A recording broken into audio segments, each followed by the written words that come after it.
Bill, are the most talented actors the ones who make it in Hollywood? Are the most talented actors the ones who make it in Hollywood? That's a very intriguing question.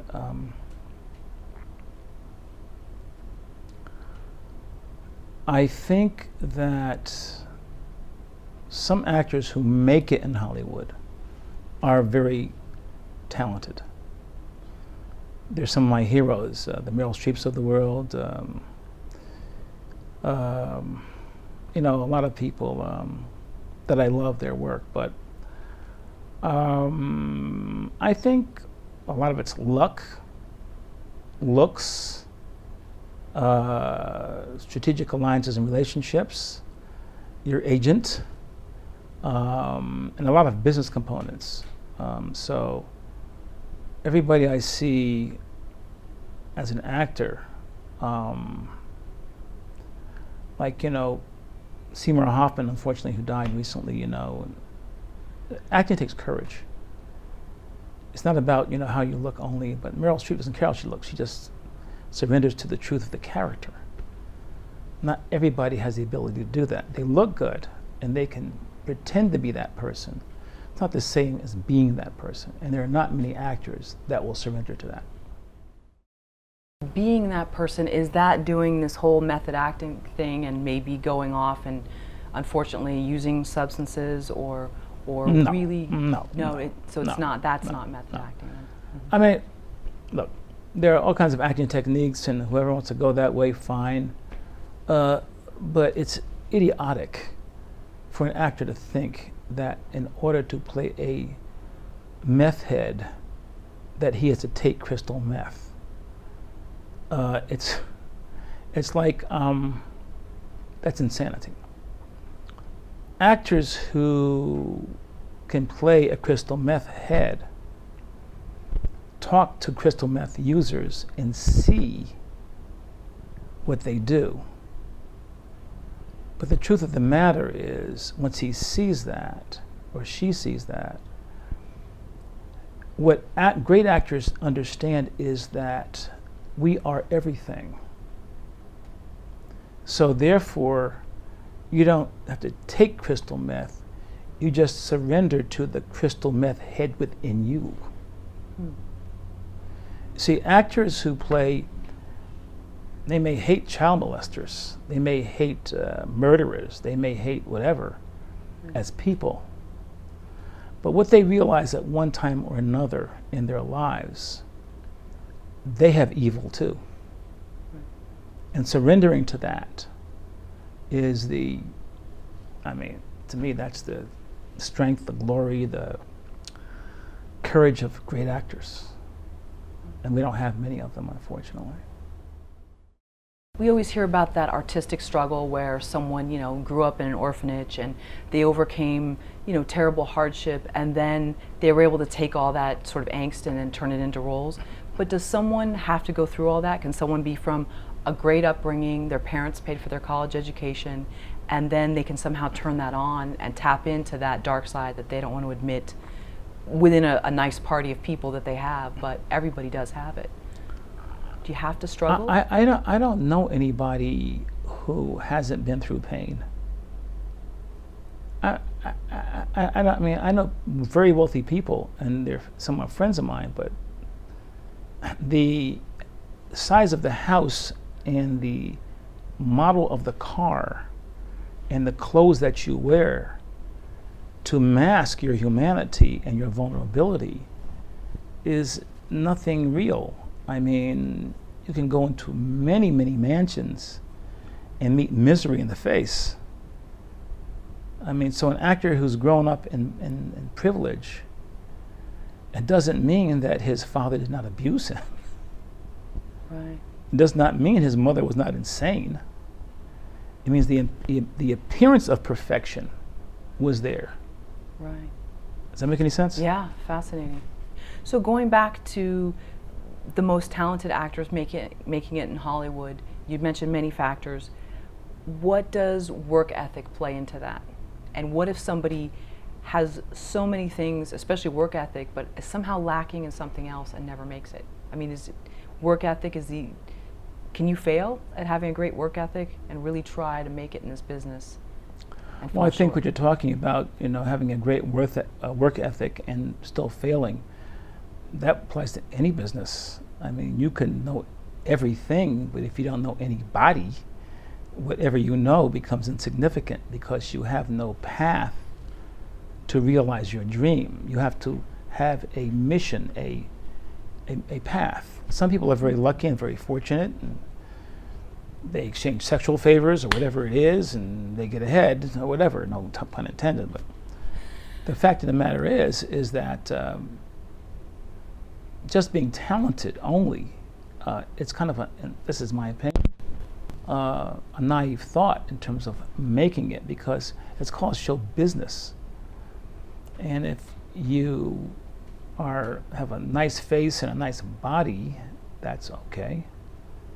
But you have no understanding of the industry, you can be used for some period of time, but the time that you're being used, you should be leveraging. A friend of mine says this, and I believe it now. He says, this is the pimp and hoe game. He says, as long as you're not the one wearing the fishnets and pumps all the time, it's a good game to be in. As long as you pimp it sometimes too. But if you're just, because I don't look good in fishnets and pumps. That's one of the things that I have a problem with.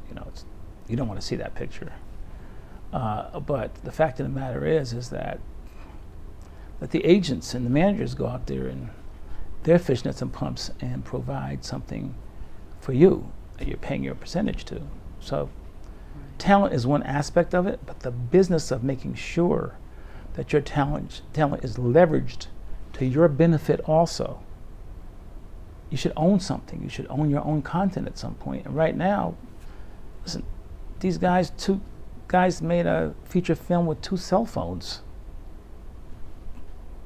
So you're waiting to be discovered, and So I watched a video where you spoke on directors on directing. That was the title of the series, and you used an analogy of a shredder, and you said that you've seen a lot of people, maybe that their kids or other people that are beautiful actors, beautiful bodies, beautiful faces, come through Hollywood, and then you see them change a few years later because they came or they wanted to be in the business for the show, but they didn't realize what the business was, and you said the business is the shredder, and you don't really come out the same. I believe that, or I've experienced that, if you don't have an understanding of this industry and the systems of the industry, without a stroke of divine intervention, it's difficult to not only be successful, but to survive. A friend of mine was an executive at a studio, and I were talking one day, and we were talking about females in the business, and a lot of women come through his office, and they're sent by friends, or they audition, he sees the audition or whatever. And he says, it's hard, but it's harder for women. I said, what do you mean? He says, well, let's put it this way in terms of, I'll tell you 2 examples. He said, women 12, 13, 14, 15, 16, 17, 18, 19, 20, 21, 22, 23, 24, 25, 26, 27, 28, 29,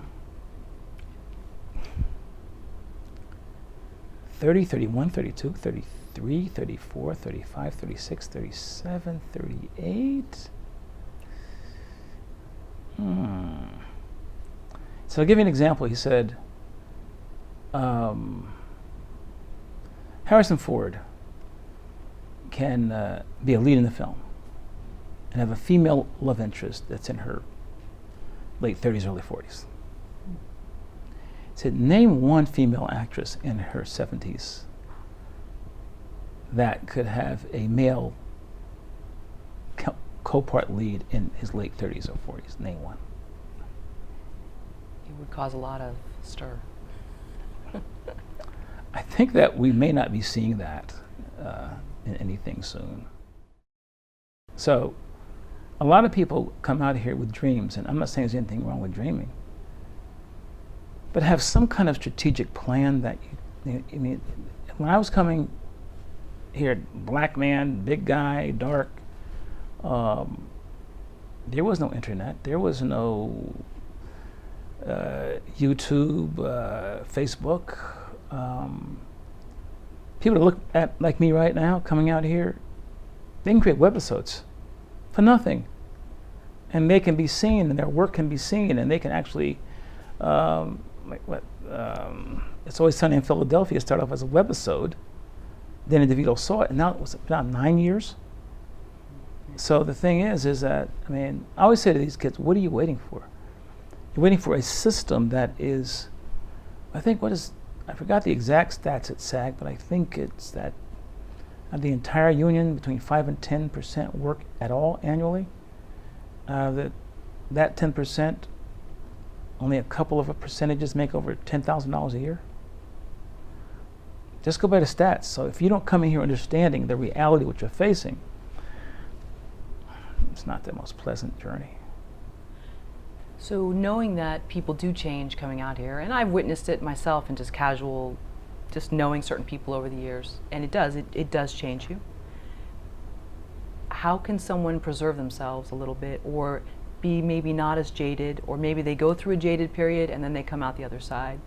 Do you have any recommendations? I mean, was there ever a time when you wanted to just quit the business? I know you had gone through a time in the 80s when you felt you were overexposed, or maybe an agent told you that.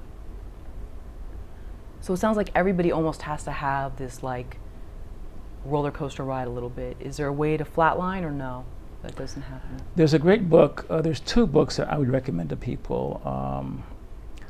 One is by Stephen Pressfield. It's called The War of Art. It's one of the greatest books I've ever read. It helped change my life. The War of Art. Another one is by Seth Godin. It's called The Dip.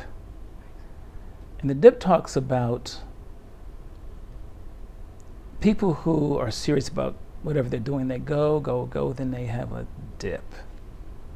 You know, now you have one of two choices of getting out of that. You know, you can continue doing what you're doing, or you can begin to learn from where you've been and turn it into an advantage.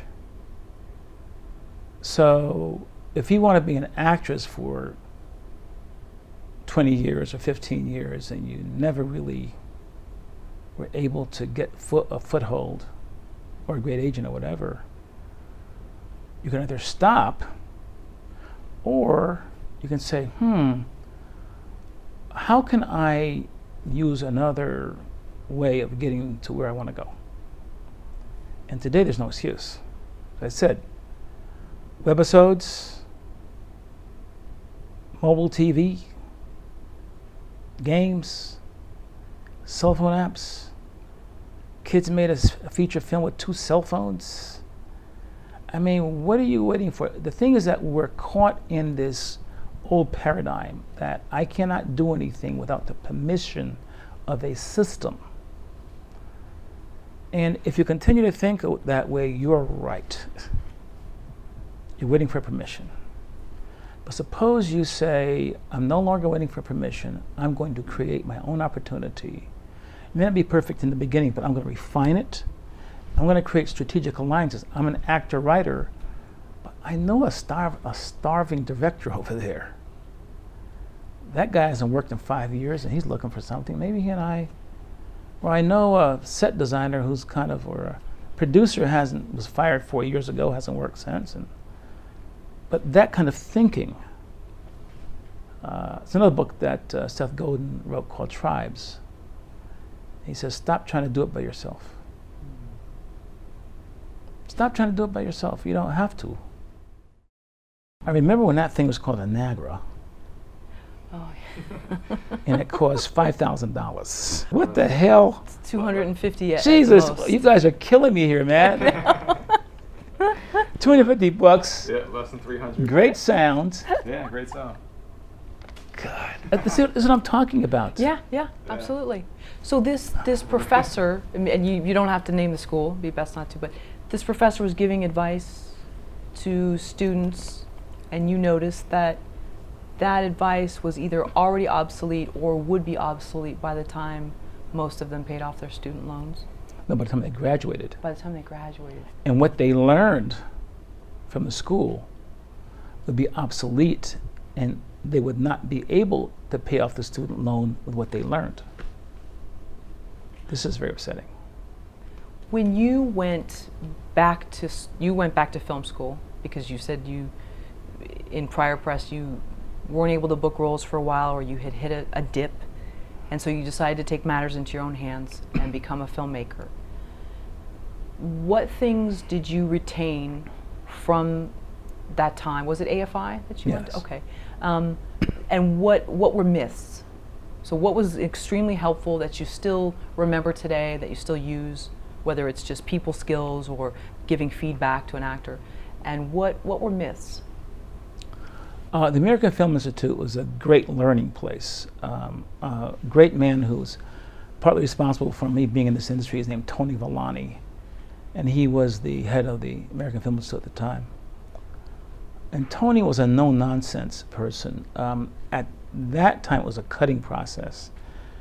You paid your money, and you were not guaranteed to finish the 2 years, because every quarter in the basement of the school, there was a sheet of paper. If your name was not on it, you were dismissed. And they were preparing you for the reality of this industry of the rejection, and how no matter how good you thought you were, you had to keep kicking your game up. And so what it gave me is, no matter what anybody else says about my work, and I see it in the theater, I know it could be better. And I'm always thinking about, man, I wish I had one more day or one more take with that actor or whatever it is. I could have done it better. So they gave you a realistic understanding of the industry and prepared you for it pretty well. I think what every school does, it sends you out there with hopes and dreams. It tells you that it's not going to be easy, but they really don't tell you how hard it's really going to be. Because I think they don't want to discourage you because it's like, it's a beast. I mean, not only for black people, anybody. I mean, it's like, why are we doing it? You wonder sometimes. You just, I mean, well, you know, I could retire. I mean, I could just live. But you know, there's something that I had a dinner at my house. This was like a year ago, and like 9 people were there, and the discussion was about, in your lifetime, out of all of the people you've ever known, what percentage of them ended up doing what they wanted to do with their lives? Percentage was 3%.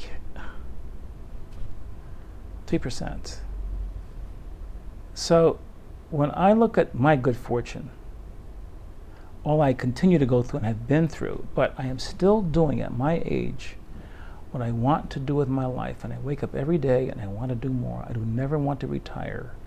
No matter what the pain has been, I feel I've been blessed. Because most of my friends that I grew up with are dead.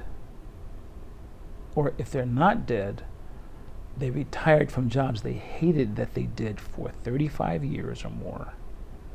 And they retire and they sit on the porch and go on cruises and stuff, which is okay. They never enjoy one day of work. Not one day. There's something. Why do you think most people choose that? Because I think, you know, most people know deep down inside what they really want to do. Is it just that it's too difficult? Well,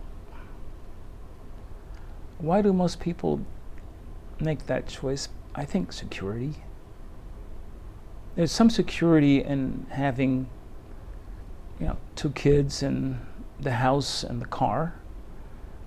Working at a job that gives you insurance for your family, vacations, retirement guaranteed. There's a certain security about having that. Some people weigh happiness against security. For 90% of people, security always wins. Particularly if you have kids, because once you have a child, I mean, your life is secondary to the needs of what you've created in this world. But there's another side to it, in that if you wake up every morning and you don't have security, but you love waking up, you love going to work, you love the fight, no matter how painful it is, you will, okay, Goliath, my stone's not that big, but I see your damn eye, man. I see right here, man.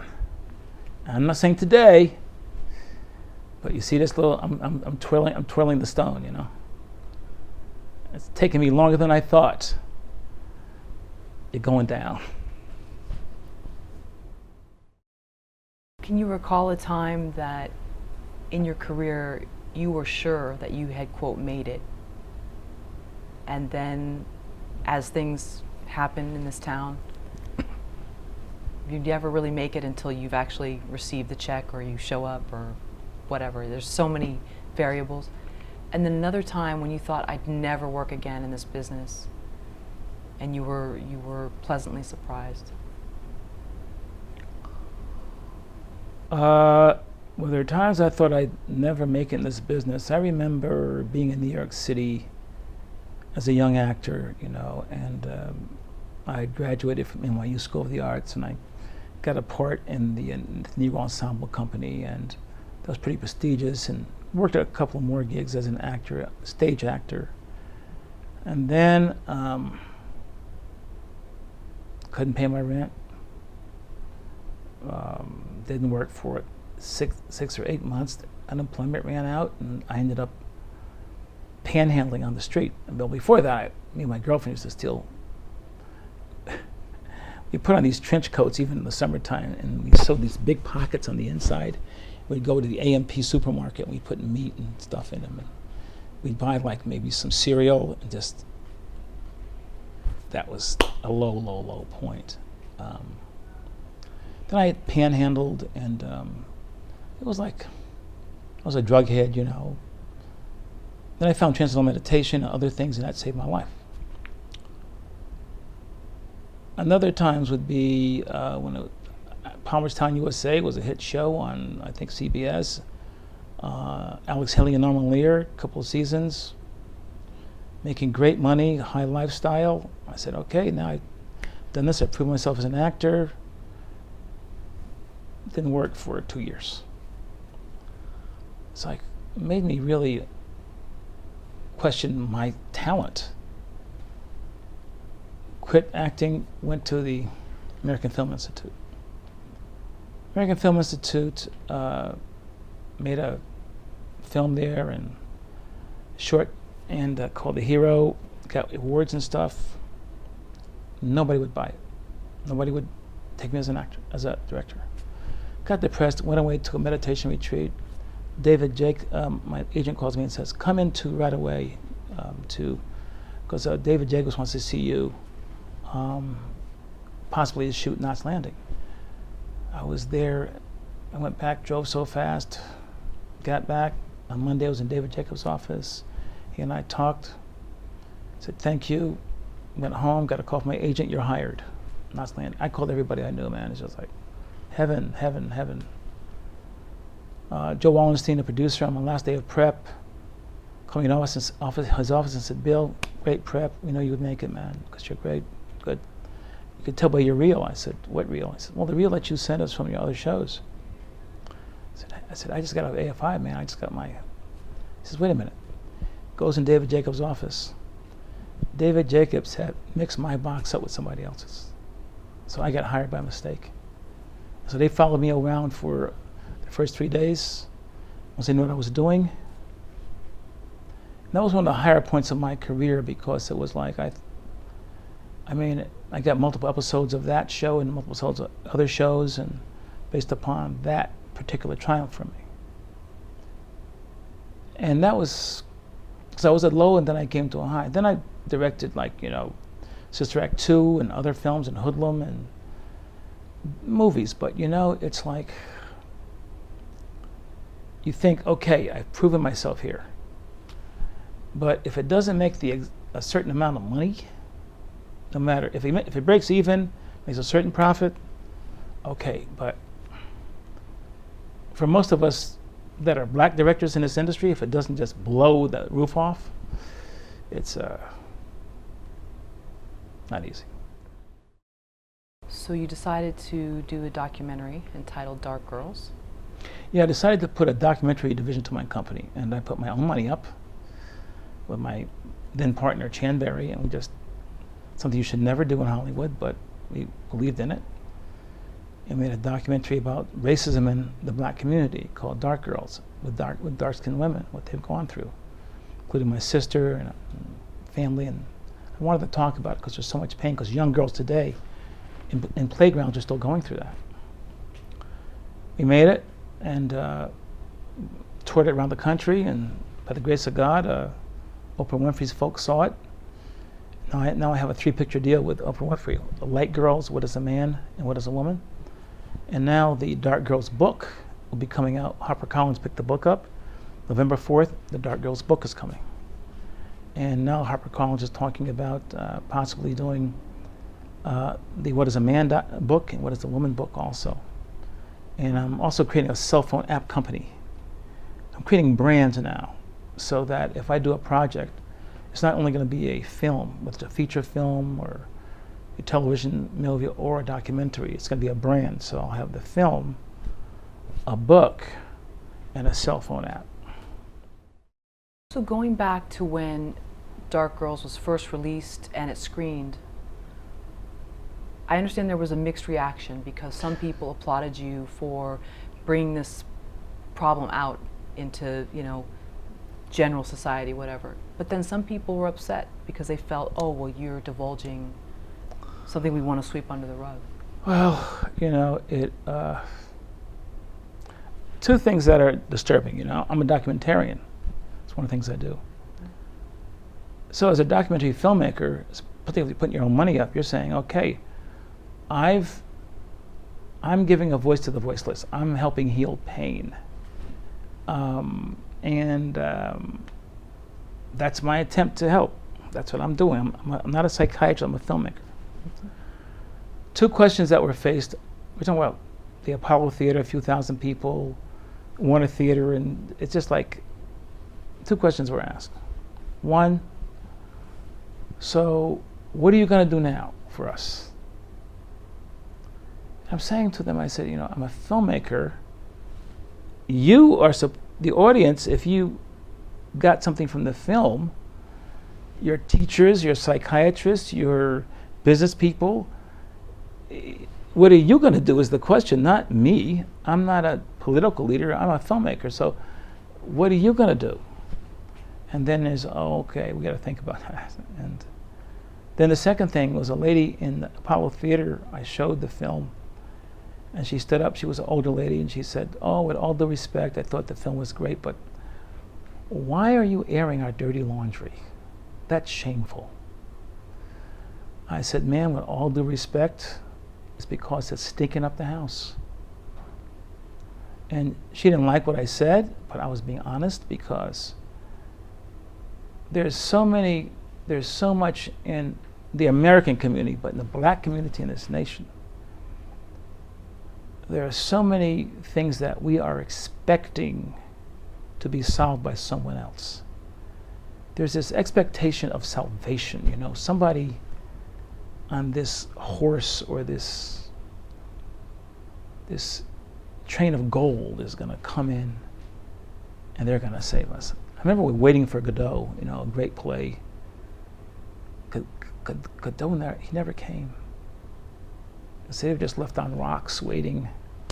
And I'm trying to, through my documentaries, I call them edutainment. I'm trying to say, I'm going to entertain you. Here's information that if you apply it to the problems that we face, there's a chance that we can have an impact in a positive way.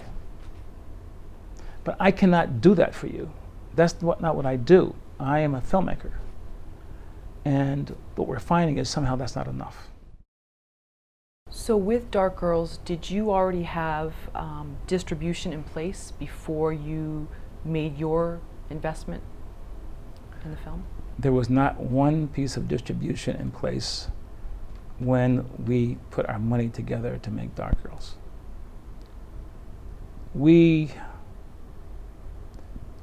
were passionate about this topic because both of us, my co-partner, Chan Berry, we are both dark-skinned black men who have faced the prejudice of being dark-complected in our own community. And we saw members of our family, little girls, from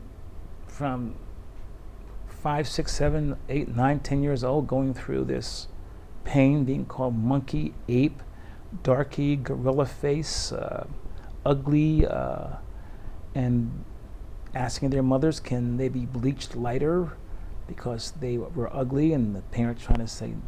So we said, let's see what happens. And so we made the film, then we cut a trailer. Put the trailer online, and it got 2.3 million global hits. And we said, we have something. So let's see if we can get a touring company to, and they did get a touring company, tourists around the country and different parts of the world, and the success was really great. We still have no distribution. And so we said, okay, let's get a broker, maybe a booker, and maybe the booker can set up some screenings, and how much is it going to cost us? As we're going into the costs for the booker to maybe, say, 5 or 6 AMC theaters or something, man, between the booking and the promotion, and can't afford, we're dry. Good run. Went to the film festivals and so on. Get a call on the phone. Oprah Winfrey's interested in you guys screening the film for her. Okay. Sent it to Scott over there, and Scott looked at it, brought it to Oprah's office, saw it, and he said, what's your lawyer's name? And once that happened, it was a, I'm not gonna lie, man, it was a pain, it was painful, man. Some days you want to just say, forget it, man, give up. What about it was painful? And what time frame are we talking about? Year and a half. I mean, you're talking about, your bank account is dry, and you got bills to pay, and your accountant's pissed at you to the degree of you really are, something's wrong with you. You spent this money for your mortgage this year, and where's that going to come from? You're crazy, and you start thinking, maybe I was a little crazy. And then divine intervention, or whatever you want to call it, says, you're doing something that we want you to do, so we're going to help you. And when that happens, it's like, first time we take a deep breath in a long time. But you can't give up. You just, it's the blessing and curse of this industry, it's a blessing and a curse. I mean, you keep going because you're passionate and you're going to get it done, but it's not painless. And then when someone sees what you see, and they have distribution, and they say it has value, tears. And I don't mean the polite type, I mean the snotty type, that kind of stuff that really, just thankful. You had told your parents that you wanted to be an actor, and you had said that they were hardworking people and they worked sometimes 3 jobs, and they didn't want that for you because they wanted you to go to, was it med school? Or they had second and third grade educations, and life was rough for them. They were never on welfare, never public assistance. They thought that was shameful for them.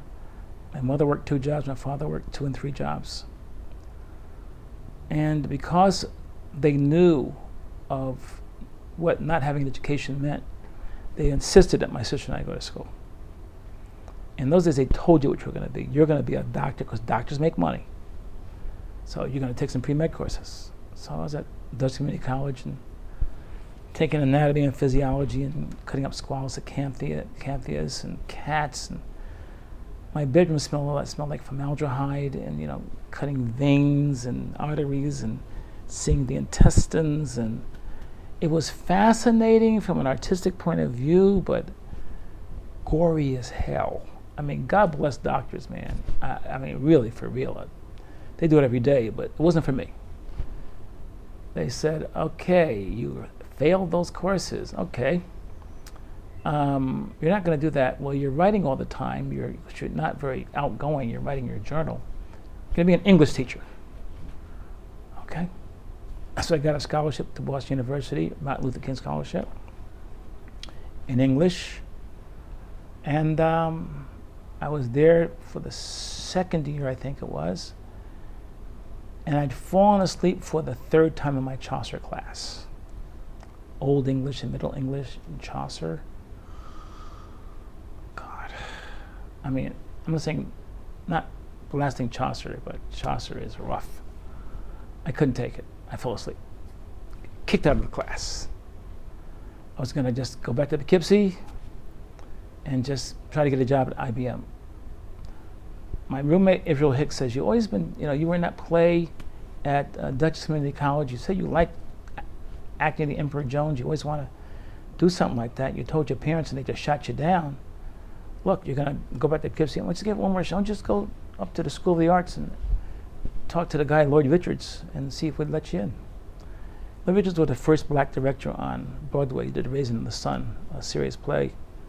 And so I went up, grace of God, got in. And Lloyd Richards became my mentor after that. I followed him to NYU School of the Arts, gave me my first job at the Negro Ensemble Company, and I'm out here today because of Lloyd Richards became his assistant on the film he did here. So because of him, and I pay homage to him all the time, he wouldn't allow me to give up. And no matter how hard it was, he said, you're not. He says, you're shaming me. So I understand you mentor young people on becoming directors or actors. What are some of the lessons that you find yourself repeating most to these people? Well, I mentor because I believe passing it forward, and I see tragedies happening around. I see beautiful young girls coming out here. 3 years later, they're almost unrecognizable. Young guys coming out with just dreams and no understanding of the business at all, and they are drugged out or just, I don't know, doing crazy stuff. Because rejection is this is a business of rejection. So in my classes, we teach several things. We teach the business of the industry. What is the industry? What is distribution? What is financing? What is marketing? What is a studio? What is a network? What is SAG? What is AFTRA? What's the DGA? What is the business of the industry? And we teach financial literacy. Okay, you made money, right? And everybody tells you to spend it. How do you use it? How do you use money? Teach them that. Then we teach them the paradigm shift that's happening between film and media. Most of them coming out here like they want to be actors and directors and they want to be Steven Spielberg. I say, okay, it's good, but why not be Steve Jobs too? Notice the last name, Jobs. So we really cold-blooded in terms of they leave the class, they love and hate us because they become business people. Maybe I teach the acting part of it, but they know what a cell phone app is and how to use it. They know what a game is, and they should start getting into gaming, not only being in one, but creating one. They should really be getting into creating their own webisodes. Well, I don't know how to write a webisode. So? What's that guy doing anything? Write one. What's that? What you're not knowing how to do it? What's that got to do with anything? If you're serious, you find a way. I can point you to a writer, come up with a good idea. I mean, it's like you have to give them you cannot make an informed decision if you do not have the information to make it with. You can't do it. It's all guessing. You may guess right, but man, all those lumps on the side of your head, my God. What do you see in terms of work ethic in Generation Xers or millennials? I'm gonna get in trouble, but I'll just be honest. Thank God I've seen a few exceptions. Hardworking, no excuse. See, there's two kinds of assistants that come to me to work on my films. One, they're nice kids, smart kids. You ask them to do something, they go do it, then they walk back and they ask you if this is what you wanted. The other kid is the kid who has observed you and your needs, and before you sit in a directing chair, everything you need is there. If you need something else, they run to get it and they run back. And they're there before you get you get there at 6 o'clock in the morning, they're at 5:30. You leave at 9, they leave at 10.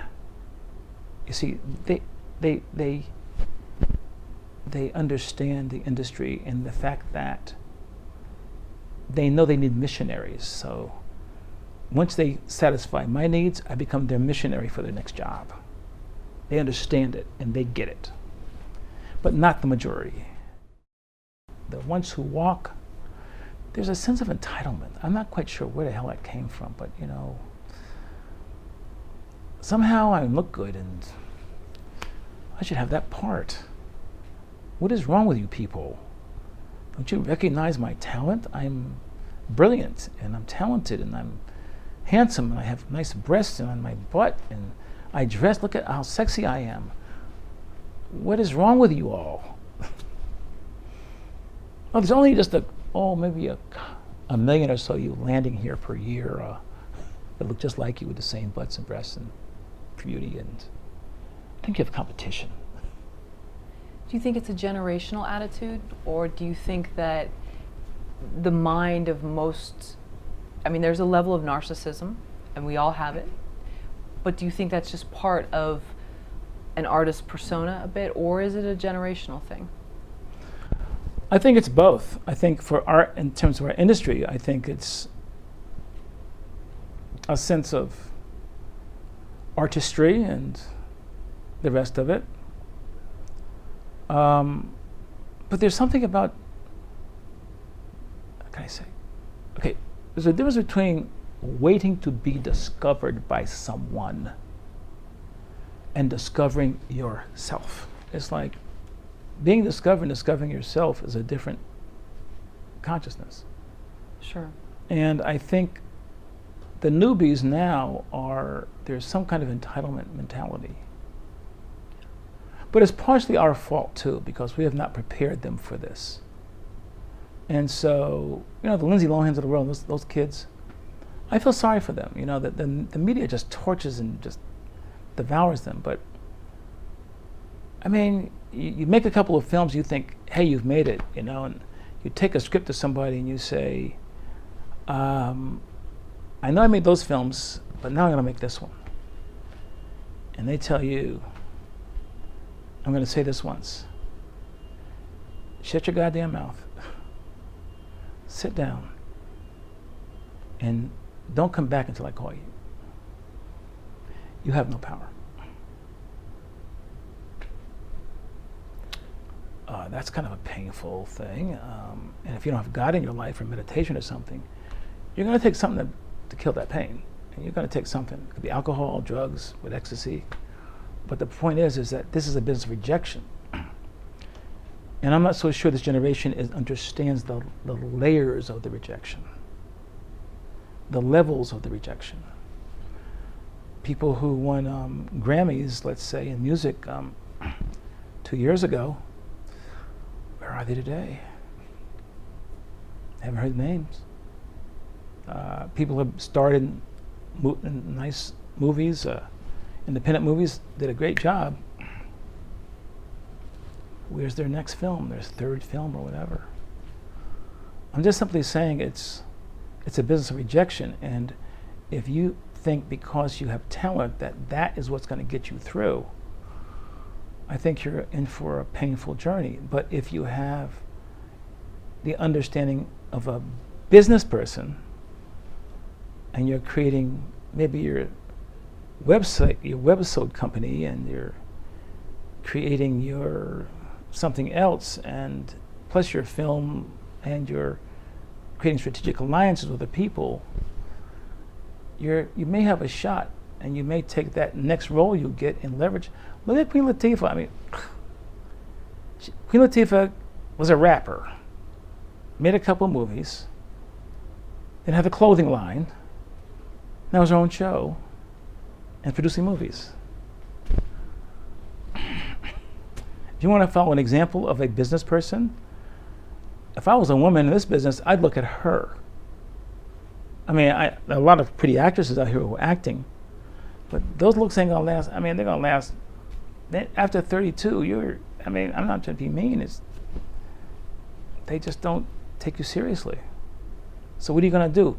Weep and cry, or are you gonna say, I get it, and from this age to this age, I'm gonna leverage everything you give me into my future, which is owning my content. Bill, having gone on auditions for years and maybe not knowing why you didn't get a part, then you become a filmmaker, and now you sit on that other side of the desk. Do you let potential actors or documentary subjects know why they didn't get a part? Why not? You always hear actors are so frustrated because they never know what it was. It could have been nothing personal, just somebody's height. They weren't a good match as someone's daughter, whatever it was. But do you let actors know? Or you know that that's just part of the business, that's just protocol? Somebody calls me and wants to talk to me, I'll tell them the truth. But most people go away and they take it personally. It's not personal. It's just a cruel, rejecting business. I mean, even if you come in and you're right for the part. I was a film. I won't name the film, but I was directing this film for a studio once, and the head of the studio was sitting here, and the head of marketing was here, and here's me. We're going through a file of actors, pictures and stuff, and I'm talking about how good the actor is and how he's right for the part. And the executive looks at me and he looks at the marketing person and he says, oh, you like this, right? Marketing person says, no global.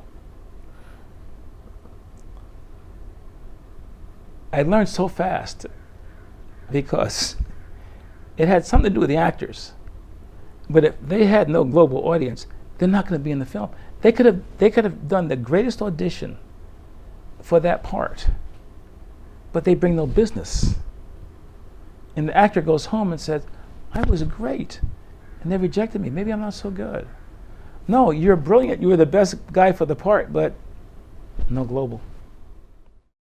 So knowing that there's a shredder that shreds people's egos and all this stuff, and it can do a lot of damage, you still remained, you still seem humble and in good spirits. I'm sure there's days that it's maybe tougher than others. Yesterday. Okay. Okay, maybe then I'm wrong. All right. So, all right. But then how do you remain level? Or maybe you just accept that that's not. There's an ebb and flow. You're going to have a dark day. You're going to have a good day. You're going to have a sad, I want to quit.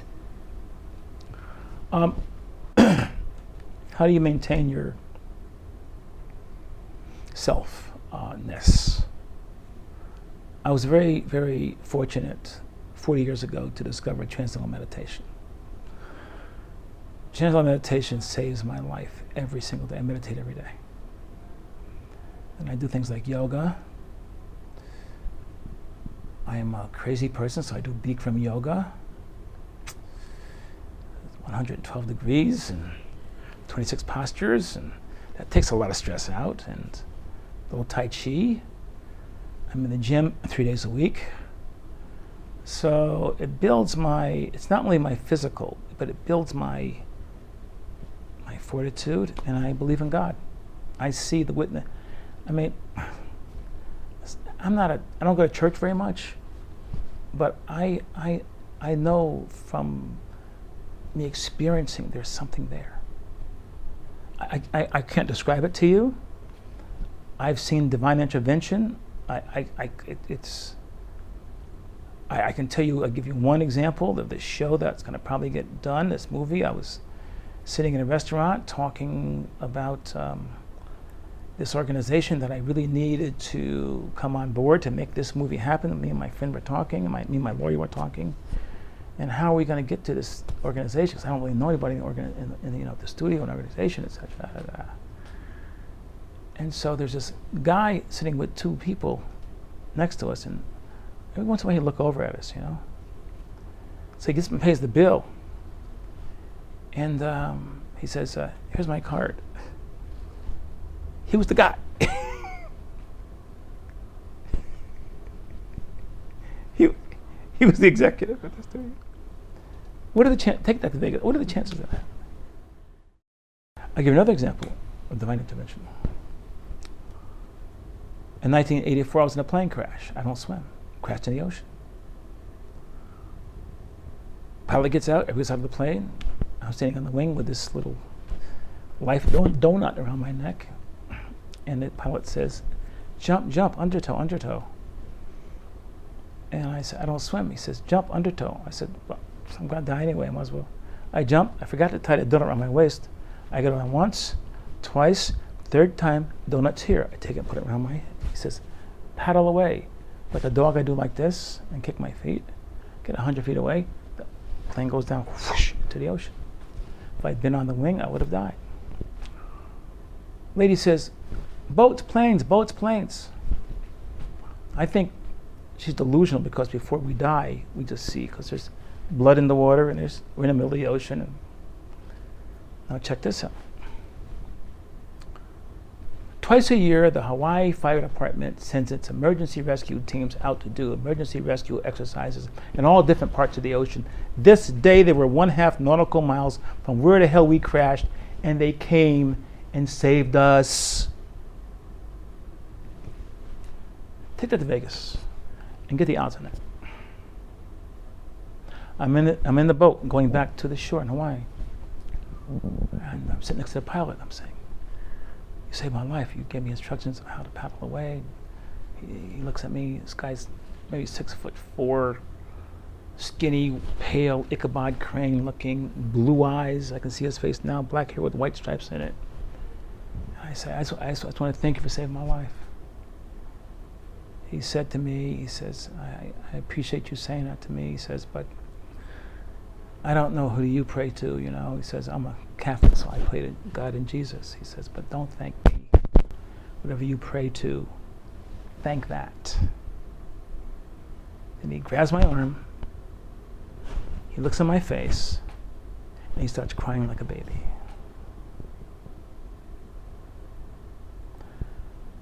I didn't do that. I didn't save myself. I don't have that kind of, I don't swim, so something that I can't even define said, we're not finished with you yet, just got some things for you to do, go on and keep doing them. So that's why I'm here. Since that day in '94, do you take things as seriously? Is there an air of, and I'm at a loss for words, but... Time freak. Sleep is an inconvenience. I don't like, sleep is, I don't like, I got things I want to do because it's interesting because when I was preparing these notes, I saw something on Quora, which is a social media platform, and someone posted a question, do you think people that have high energy levels have an unfair advantage. And for some reason, I really wanted to ask you this question. It was just like, it wasn't the normal question, but I really felt the need to ask it to you. And we put it as one of the ones at the bottom. But it sounds like you have a lot of energy, whether it's through the meditation and it renews you. But have you seen that in other people where maybe their energy level is not as high, and so they don't get as many things done? And is that high energy level necessary? You know, the multitasking, all of that. The volume of the energy, high or low, is important, but what's more important is it focused. People with lower energy levels get things done too, because they're focused. People with higher energy levels, a lot of things, right, but they're not focused. A higher energy without a plan, without a vision, without a strategy is called frustration. Lower high energy without focus is frustration. I may want it, I see it over there, but how am I going to get over there? If it's a mountain, I think I need climbing boots and a rope and stuff. But I just want to go over there. Oh, but there you got it. It's up. But I want to go over there. I want to go over there. When you see a young actor who's not focused, how do you bring them into the present? The only thing I can do is give them information and say, listen, I'm not in any way trying to stop you from dreaming. But there are a lot of dreamers out here. Not many make it, not many really reach their dreams. In order to do that, you have to be focused with a plan. And even if this plan doesn't work, you don't ever give up. When you give, what can I say? Whatever you empower can create or destroy you. It's like if you're not responsible for your own life and you are not moving ahead and you're not doing this and you're succumbing to all of the resistances that come along with you trying to achieve anything great, you are that resistance. So it's a big giant. So what? He's got a toe. Bite it. He wants you to think he's invincible. That's his job because he's big. Yeah. Okay. You stick a pin in a giant's toe. It's only a pin. You stick it in there, And then you have to calculate which way he's going to fall because you want to go that way.